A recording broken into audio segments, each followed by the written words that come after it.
വധശ്രമക്കേസുമായി ബന്ധപ്പെട്ട് അറസ്റ്റ് ചെയ്യാനെത്തിയപ്പോഴാണ് പ്രതിയിൽ നിന്ന് വൻതോതിൽ മാരക മയക്കുമരുന്ന് ശേഖരം പോലീസ് കണ്ടെടുത്തത്. പുലാമന്തോൾ സ്വദേശിയും ഇപ്പോൾ കോട്ടക്കൽ ഇന്ത്യന്നൂരിൽ താമസക്കാരനുമായ ചക്കാലക്കുന്നൻ സമീറിനെയാണ് കോട്ടക്കൽ പോലീസ് അറസ്റ്റ് ചെയ്തത്. 79 ഗ്രാം MDMA-യും പ്രതിയിൽ നിന്ന് കണ്ടെടുത്തു. ഭാര്യ സഹോദരനെ ആക്രമിച്ചു പരുക്കേൽപ്പിച്ച കേസിൽ സമീറിനെ അറസ്റ്റ് ചെയ്യുന്നതിനാണ് പോലീസ് ഇന്ത്യന്നൂരിലെ സമീറിന്റെ വാടക വീട്ടിലെത്തിയത്. ഈ സമയം ഇവിടെ നടത്തിയ പരിശോധനയിലാണ് സമീറിന്റെ പക്കൽ നിന്ന് MDMA കണ്ടെടുത്തത്. കൊണ്ടോട്ടിയിലുള്ള ലഹരി ഇടനിലക്കാരനിൽ നിന്നാണ് MDMA ലഭിച്ചതെന്നാണ് സമീർ പോലീസിനോട് പറഞ്ഞിട്ടുള്ളത്. പുലാമന്തോൾ സ്വദേശിയായ സമീർ ഇന്ത്യന്നൂരിൽ നിന്ന് വിവാഹം ചെയ്ത് അവിടെ താമസിക്കുകയാണ്. ഭാര്യയുമായി അടുത്ത കാലത്തായി കുടുംബ തർക്കങ്ങളുണ്ടായിരുന്നു. ഇതിന്റെ ഭാഗമായി കഴിഞ്ഞ ദിവസം മാരകായുധം ഉപയോഗിച്ച് ഭാര്യ സഹോദരനെ ആക്രമിച്ച കേസിൽ സമീറിനെ അറസ്റ്റ് ചെയ്യാനെത്തിയപ്പോഴാണ് ലഹരി മരുന്ന് കൂടി കണ്ടെടുത്തത്. മുൻപ് വളാഞ്ചേരി പോലീസ് ഇയാളെ കഞ്ചാവ് കേസിലും അറസ്റ്റ് ചെയ്തിരുന്നു. ലഹരി മാഫിയയെ അമർച്ച ചെയ്യാൻ സംസ്ഥാന സർക്കാർ പ്രഖ്യാപിച്ച ഓപ്പറേഷൻ തൂഫാനിലെ ആദ്യത്തെ അറസ്റ്റ് കൂടിയാണിത്. കോട്ടക്കൽ CI ദീപകുമാർ, ASI-മാരായ അനീഷ് ചാക്കോ, ശൈലേഷ്, SCPO സുധീഷ്, CPO ജസീം,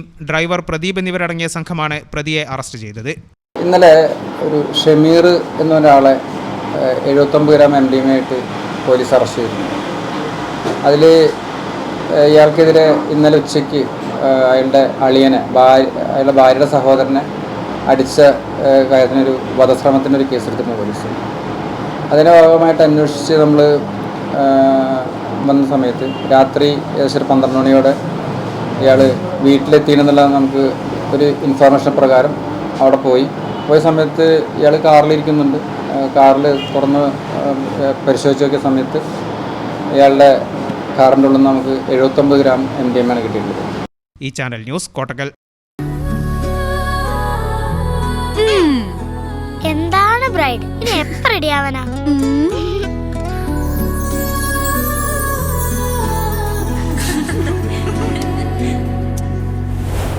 മരുപൂ പോലെ നിറമേകും MX, വെണ്ണിലാവായെന്നുള്ളാകെ MX.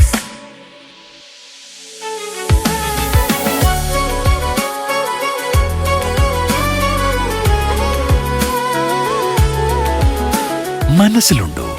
MX-ലുണ്ട്. MX വെഡിംഗ് സെന്റർ ഇനി വളാഞ്ചേരിയിലും. MX wedding centre Valanchery, Pattambi, Koottanad, Koppam, Kecheri.